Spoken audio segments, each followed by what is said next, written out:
به ماه رویت قسم که جانا، اگر که باشم گه ظهورت، وگر تنم را حصار قبرم، میان دستان خود فشارد.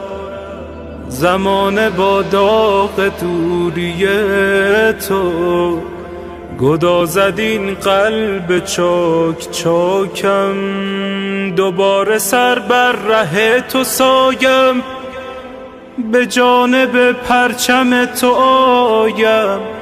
به حسرت تو بمیرم و خون زخمهای شکفته من ز شوق دیدار روی ماهت به پیش پایت چنین نگارد. تمام عمرم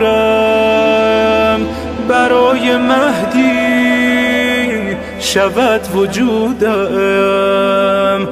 فدای مهدی سپاس و گویم. خدای مهدی شنیدم آخر ندای مهدی، تمام عمرم برای مهدی.